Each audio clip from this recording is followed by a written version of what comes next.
नमस्कार दोस्तों, target with PS Parihar channel में आपका स्वागत है। आइए शुरू करते हैं और देख लेते हैं कि आज के समाचार पत्रों में विद्यार्थी जीवन से संबंधित कौन कौन सी सूचनाएं हैं। तो वीडियो को जल्दी से लाइक कर दें, शेयर कर दें। जिन छात्रों ने चैनल को अभी भी सब्सक्राइब न किया हो तो जल्दी से सब्सक्राइब कर लें ताकि आप लोगों को इसी प्रकार की ऑथेंटिक अपडेट से सबसे पहले मिलती रहें। चलिए शुरू करते हैं। सबसे पहले बात कर लेते हैं पॉलिटेक्निक काउंसलिंग की। बीफार्मा डिफार्मा काउंसलिंग का प्रस्तावित शेड्यूल जारी हो चुका है। ये शेड्यूल है और कल दूसरे चरण की काउंसलिंग का सीट अलॉटमेंट का रिजल्ट भी आ गया। तीसरे चरण की काउंसलिंग शुरू हो रही है। ये देख सकते हैं आप लोग, थर्ड राउंड चॉइस काउंसलिंग ये देख सकते हैं। और पॉलिटेक्निक डिप्लोमा के लिए बहुत सारे विद्यार्थी पूछते भी रहते हैं कि सर करें या ना करें। तो सभी लोग जो भी हैं वो, मैं हमेशा विद्यार्थियों से कहता रहता हूं कि जब भी आप लोग पढ़ाई कर रहे हों उस दौरान जितने भी ये स्पेशल कोर्सेज हैं उनको आप लोग करके रख लीजिए, ये बहुत काम आते हैं। अभी यूपी ट्रिपल एस सी से देखा आप लोगों ने कितनी सारी वैकेंसीज आई टेक्नीशियन की, एक्सरे टेक्नीशियन, दंत टेक्नीशियन और आयुर्वेदिक फार्मासिस्ट की बहुत सारी वैकेंसीज आई। और फिर देखते हैं कट ऑफ कितना कम जाता है इन भर्तियों का। योग्य विद्यार्थी तक नहीं मिलते, बहुत कम कट ऑफ चला जाता है, किसी में 1 किसी में 2, यानी कि 0 से प्लस नंबर है तो सिलेक्शन हो जा रहा है, बुला लिया जा रहा है मेंस के लिए। और पॉलिटेक्निक में विभिन्न प्रकार के कोर्सेज होते हैं, एक ग्रुप ए से लेकर के बी सी डी ई, इस तरीके से बहुत सारे कोर्सेज रहते हैं। सभी विभागों के लिए डिप्लोमा कोर्स होते हैं। और डिफार्मा से संबंधित अगर आप लोगों को कुछ और भी जानकारी चाहिए तो यहाँ पर एक संस्था है, निष्ठा इंस्टीट्यूट ऑफ मैनेजमेंट। यहाँ पर आप लोग कॉल कर सकते हैं, जो भी क्वेश्चन हो उनसे पूछ सकते हैं। और ये डिफार्मा में आपका एडमिशन भी करवाएंगे। इनकी संस्था में एडमिशन भी होता है डिफार्मा का। वही विद्यार्थी एडमिशन ले पाएंगे जिन विद्यार्थियों ने पॉलिटेक्निक का एंट्रेंस एग्जाम दिया होगा, जो अपियर हुए होंगे। और इनका कहना है कि डिफार्मा का जो एडमिशन होगा इनका वो केवल स्कॉलरशिप बेस पर ही होगा, यानी कि केवल जो सरकार की तरफ से जो स्कॉलरशिप दी जाती है उसी से इन विद्यार्थियों की फीस हो जाएगी। एक बात मैं और बता दूं कि अगर जो विद्यार्थी एलोपैथ में डिफार्मा करना चाहते हैं तो वो विद्यार्थी, उनके लिए तो ये अनिवार्य एंट्रेंस एग्जाम देना पॉलिटेक्निक का। लेकिन जो विद्यार्थी डिफार्मा, होम्योपैथ या आयुर्वेद में करना चाहते हैं उनके लिए एंट्रेंस एग्जाम देना अनिवार्य नहीं है। वो जाकर के, अगर वो इंटरमीडिएट पास हो, जाकर के सीधे एडमिशन ले सकते हैं। और आप लोगों ने देखा होगा आयुर्वेद में भी बहुत सारी वैकेंसीज आई और होम्योपैथिक फार्मासिस्ट की भी वैकेंसीज आई थी, तो ये आप कर सकते। चलिए, जब बात यूपी ट्रिपल एस सी की हो रही है तो पहले यूपी ट्रिपल एस सी की ही बात कर लेते हैं। और ये सूचना समाचार पत्रों में तो नहीं है, लेकिन विद्यार्थी मांग कर रहे हैं कि यूपी ट्रिपल एस सी में सुधार होना चाहिए, खासतौर से प्रतीक्षा सूची को लेकर के। और विद्यार्थी मांग कर रहे हैं कि जो नोटिफिकेशन निकलता है भर्तियों का, अलग अलग यहाँ पर भी बदलाव किया जाए। यहाँ पर भी इकट्ठा विज्ञापन निकाला जाए। जिस तरीके से SSC CGL में बहुत सारे पद होते हैं, SSC CHSL में अलग अलग प्रकार के पद होते हैं। बिहार से वैकेंसी आई है। इंटरमीडिएट स्त्री, अलग अलग वहाँ से वैकेंसीज आती हैं। इंटरमीडिएट जिन भर्तियों की योग्यता होती है उसके लिए इंटरमीडिएट स्त्री भर्ती आती है। और जो विद्यार्थी, जिन भर्तियों में स्नातक मांगा जाता है उसके लिए स्नातक स्त्री अलग से विज्ञापन आता है। तो ऐसे ही कंबाइंड भर्ती का विज्ञापन निकाला जाए यहाँ पर भी, और विद्यार्थियों से वरीयता क्रम मांग लिया जाए। और इससे क्या होगा कि कट ऑफ काफ़ी कम हो जाएगा और सीट बर्बाद नहीं होगी। नहीं तो वही विद्यार्थी, एक ही विद्यार्थी का एक ही साल में कई भर्तियों में उनका सिलेक्शन हो जाता है और वो एक छोड़ता है, 3 नौकरियां, 3 सीट जो बर्बाद हो जाती हैं। और यूपी ट्रिपल एस सी, पता है आप लोगों की, वेटिंग लिस्ट जारी नहीं करता है। और रही तकनीकी की बातें कि बहुत सारे लोगों का ये रहता है कि नहीं नहीं ये नहीं हो पाएगा, वो नहीं हो पाएगा। ऐसी बात बिल्कुल भी नहीं है। बिहार उदाहरण नहीं है, SSC उदाहरण नहीं है। ऐसे बहुत सारे राज्य हैं। उत्तर प्रदेश में भी एक बार भर्ती आई थी समूह की, बहुत दिन पहले, लगभग 2000 की बात है शायद, जब राजनाथ सिंह मुख्यमंत्री हुआ करते थे। बड़ी भर्ती आई थी और उसमें भी समूह का सीधे एक एग्जाम हुआ था और उसमें अलग अलग प्रकार के जितने भी पद थे सारे पदों में के लिए वरीयता भरवा ली गई थी और इस प्रकार से चयन हुआ था। तो सरकार चाहे, आयोग चाहे तो वो कर सकते हैं और ऐसा उनको करना चाहिए।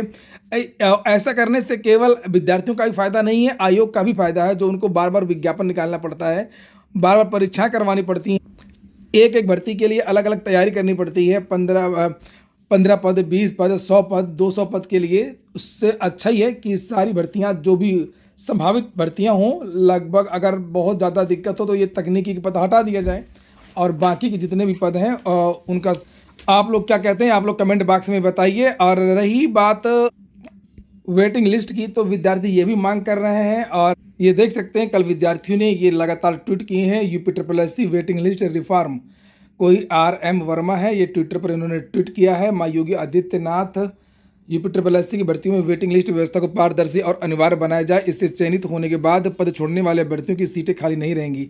इसी तरीके से किरण कांत हैं और यह हैशटैग था UP triple SC waiting list reform, ये देख सकते हैं। और बात तो सही है कि यूपी ट्रिपल एससी में बहुत सारी भर्तियां खाली चली जाती हैं क्योंकि बहुत सारे विद्यार्थी फर्जी डॉक्यूमेंट्स लगाते हैं। यूपी ट्रिपल एससी में शुरुआत में डॉक्यूमेंट वेरिफिकेशन होता नहीं है, बाद में पता नहीं किस तरीके से ये विद्यार्थी वहाँ पर सब कुछ मैनेज कर लेते हैं और जब जाँच वगैरह होती है तो पकड़े जाते हैं, निकाले जाते हैं विभाग के द्वारा और सीट बर्बाद चली जाती है।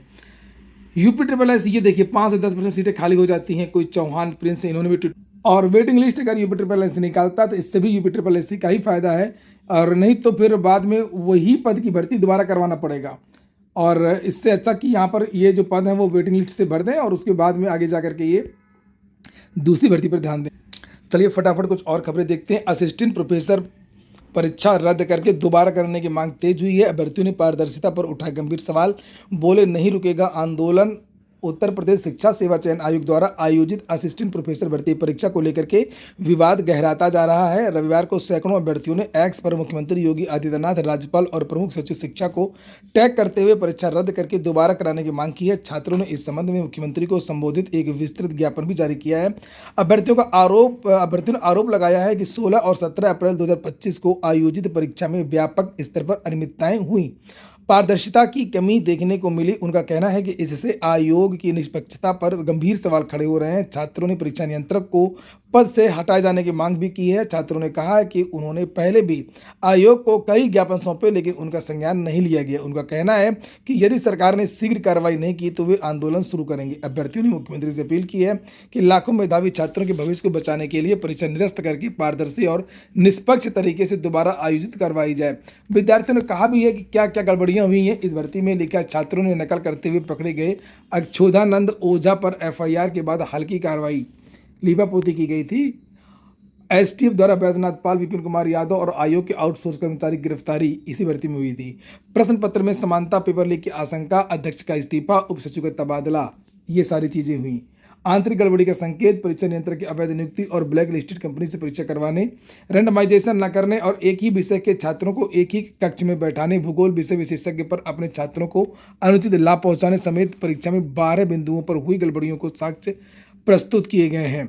वहीं पर युवा मंच की तरफ से पहले ही ऐलान कर दिया गया शिक्षा सेवा चयन आयोग में टीजीटी पीजीटी एग्जाम को लेकर के, टीजीटी पीजीटी की नई भर्ती को लेकर के, और वहां पर जो लगातार करप्शन हो रहा है, भ्रष्टाचार हो रहा है, जो आरोप लग रहे हैं उसको लेकर के मुख्यमंत्री जी का ध्यान आकृष्ट कराने को लेकर के यहां पर एक महा आंदोलन का ऐलान किया गया है। 7 तारीख को विद्यार्थी पत्थर गिरजाघर धरना स्थल पर कल धरना प्रदर्शन करेंगे। और यहाँ पर देखिए लिखा भी है, प्रमुख मांगे टीजीटी पीजीटी की परीक्षा कराने एवं पुरानी नियमावली पर नया विज्ञापन जारी करने, असिस्टेंट प्रोफेसर टीटी विज्ञापन, ये देख सकते हैं। एलटीजीआईसी की भी यहाँ पर मांग रखी गई है कि इसमें भी ऑब्जेक्टिव पेपर लिया जाए। युवा मंच अध्यक्ष अनिल सिंह। तो कल विद्यार्थी 11 बजे पहुंचेंगे पत्थर गिरजाघर। अगर आप लोग भी शिक्षक भर्तियों की तैयारी कर रहे हैं तो आप लोग भी यहाँ पर पहुंच सकते हैं। चलिए फटाफट कुछ भर्तियां देख लेते हैं, फिर लोक सेवा आयोग की न्यूज़ है, कुछ एग्जाम वगैरह की नई अपडेट आई हैं। जेई कार्य निरीक्षक दंत स्वास्थ्य विज्ञानी के लिए रिक्तियां निकली। बिहार से लगातार भर्तियां निकल रही हैं भाई साहब। बिहार में बहार है और उत्तर प्रदेश में धरना प्रदर्शन है। 4654 पदों के लिए रिक्तियां जारी। इंजीनियरिंग के पदों के लिए 15 तारीख से आवेदन, और दंत स्वास्थ्य विज्ञानी के 702 पदों पर बहाली होगी। कुछ पदों के लिए 10 अक्टूबर से, तो कुछ रिक्तियों के लिए 15 अक्टूबर से ऑनलाइन के आवेदन जो है वो लिए जाएंगे। जूनियर इंजीनियर के 2747 पदों पर बहाली की जाएगी। मैकेनिकल, इलेक्ट्रिकल और सिविल स्ट्रीम के छात्रों के लिए ये बेहतर मौका। वहीं पर कार्य निरीक्षक के लिए कुल 1114 पद रिक्त हैं। लिखा, बिहार तकनीकी सेवा आयोग ने लोक स्वास्थ्य अभियंत्रण विभाग बिहार के अंतर्गत कार्य निरीक्षक के लिए कुल 1114 रिक्त पदों पर नियुक्ति के लिए विज्ञापन जारी किया है। इसके लिए ऑनलाइन आवेदन 10 अक्टूबर से शुरू होगा। इलाहाबाद विश्वविद्यालय ने बदलाव किया है। यहाँ पर आप लोग देख सकते हैं, लिखा हुआ है कि नई व्यवस्था से पीएचडी दाखिले का होगा मूल्यांकन। सभी श्रेणी के विद्यार्थी बुलाए जाएंगे। जेआरएफ के सभी विद्यार्थियों को बुलाया जाएगा। नेट में सीटों से दोगुना विद्यार्थी इंटरव्यू देंगे। लिखा, इलाहाबाद विश्वविद्यालय ने पीएचडी प्रवेश प्रक्रिया में बड़ा बदलाव कर दिया है। नई व्यवस्था के तहत अब प्रवेश मूल्यांकन कुल 120 अंकों पर होगा। इसमें शैक्षणिक प्रदर्शन, नेट स्कोर और इंटरव्यू तीनों पहलुओं को शामिल किया गया है।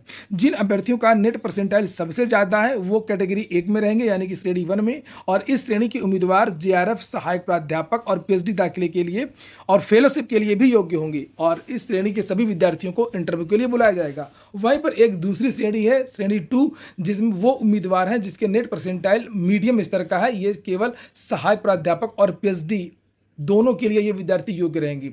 और श्रेणी 3 जिसके सबसे कम परसेंटाइल होंगे वे विद्यार्थी केवल और केवल पीएचडी कोर्स के दाखिले के लिए पात्र होंगे। लिखा है कि श्रेणी 2 और श्रेणी 3 में उपलब्ध पीएचडी सीटों के सापेक्ष दोगुने विद्यार्थियों को इंटरव्यू के लिए शॉर्टलिस्ट किया जाएगा, तब इनका एडमिशन होगा। केजीएमयू में गैर शैक्षिक पदों पर भर्ती परीक्षा 14 नवंबर को होगी। बीएसएससी ने जारी किया है विज्ञापन इंटर स्तरीय, जिसकी बात मैं कर रहा था कि यूपीएससी में भी ऐसा ही होना चाहिए। वहाँ पर इंटर पास जितनी भर्तियाँ होती हैं उनका एक भर्ती निकाली जाती है, और यहाँ पर 23,175 पदों पर ये भर्ती आ गई है। इसके लिए आवेदन चल रहा है, इसकी लास्ट डेट 25 नवंबर है। यही मांग मैं कर रहा था कि यूपीएससी में भी इसी तरीके से इकट्ठा एक साल में जितनी भर्तियाँ देनी हो 20-25 हज़ार सबका इकट्ठा विज्ञापन निकाल दें और इन विद्यार्थियों की मुख्य परीक्षा ले लें और इनसे फॉर्म भरवा लें वरीयता के अनुसार। जिसके ज़्यादा नंबर है या कम नंबर है उसको कौन सा पद चाहिए, जिस तरीके से बीएड की काउंसलिंग में वरीयता भरवाया जाता है। एनआईसी की जो वेबसाइट है या जो भी लोग हैं और सरकार उनसे मदद ले सकती है। इससे फ़ायदा ये होगा कि जैसे इकट्ठा पद आते हैं तो उससे कट ऑफ बहुत कम चली जाएगी और जो भी पद हैं वो सीधे भरते चले जाएंगे। एक और भर्ती है एसएससी से आई है 509 पदों पर हेड कांस्टेबल की, इसकी लास्ट डेट 20 अक्टूबर। इसे भी आप लोग देख सकते हैं। यहाँ पर जेल वार्डर समेत 4,128 पदों पर भर्ती है। ये बिहार से आई है। केंद्रीय चयन परिषद बिहार ने मद्य निषेध कांस्टेबल, जेल वार्डर और मोबाइल स्क्वाड कांस्टेबल के कुल 4,128 पदों पर भर्तियां निकाल दी हैं, जिससे आप लोग यहाँ पर देख सकते हैं 18 से 25 के बीच की जो युवा हैं वो आवेदन कर सकते हैं। आवेदन की लास्ट डेट 5 नवंबर इसमें बताई गई है। इसमें एक लिखित परीक्षा होगी, शारीरिक दक्षता परीक्षा होगी, डॉक्यूमेंट वेरिफिकेशन होगा और फिर मेडिकल होगा। लिखित परीक्षा केवल क्वालिफाइंग होगी, अंतिम मेगा सूची बाकी तीनों स्पर्धाओं में प्राप्त कुल अंकों के आधार पर तैनात की जाएगी। लिखित परीक्षा 100 अंक की होगी, जिसमें 100 अंक 100% बहुविकल्पी होंगे। योग्यता की बात करें तो योग्यता इसमें 12वीं पास मांगा गया। इंटरमीडिएट अगर आप पास हैं तो यहाँ पर आवेदन कर सकते हैं। शुरू करते हैं उत्तर प्रदेश लोक सेवा आयोग की चर्चा कर लेते हैं। पीसीएस प्री के बारे में एक अपडेट है, पहले उसको देख लीजिए। ये आज ही का पेपर है। लिखा पीसीएस प्री परीक्षा में 12 अभ्यर्थी पर एक कक्ष निरीक्षक की ड्यूटी लगेगी, यानी कि एग्जाम की तैयारियां। ये आप लोग यहाँ पर ये देख सकते हैं। लिखा है कि किस तरीके से क्या परीक्षा होगी, कौन कौन से कागज़ लेकर के जाना है। एलटी ग्रेड और आरओ एआरओ एग्जाम के बारे में जानकारी यही है कि एलटी का एग्जाम आपका जो शेष विषय का एग्जाम है वो जनवरी में होगा। जनवरी के लास्ट में ही आप लोगों का आरओ मेंस हो सकता है। एपीएस का जो रिजल्ट है वो दिसंबर में आ जाएगा, एपीएस का रिजल्ट। और एपीओ का एग्जाम जो है वो अप्रैल के महीने में होगा। याद रखिएगा एक बात, एपीओ का एग्जाम अप्रैल में, एपीएस का रिजल्ट दिसंबर में। ज़्यादातर विद्यार्थी फेल हो रहे हैं और कुछ ही विद्यार्थी इसमें टाइपिंग वगैरह में पास हो पाए हैं, उनका रिजल्ट आएगा। बाकी के जो पद हैं वो अग्रणित कर दिए जाएंगे। और पीसीएस प्री के बारे में अपडेट मैं दे ही चुका हूँ। और एपीएस की रही बात तो फिर से रिपीट कर दूँ कि एपीएस जो है वो दिसंबर में इनका रिजल्ट आएगा और एपीओ की जो परीक्षा है वो अप्रैल में होगी। पीसीएस मेंस आपका आगे जाएगा, अभी कुछ भी बता पाना मुश्किल है। अभी तो प्री है, लेकिन आगे इतनी सारी परीक्षाएं लगी हुई हैं जनवरी वगैरह में, तो ये अप्रैल के बाद ही, मार्च अप्रैल के बाद में थोड़ा सा आगे जाएगा। ये इसके बारे में अभी कुछ ज़्यादा बहुत वो नहीं है, इसका कुछ निश्चित नहीं हो पाया है। आज के वीडियो में इतना ही। पूरा वीडियो सुनने के लिए बहुत बहुत धन्यवाद।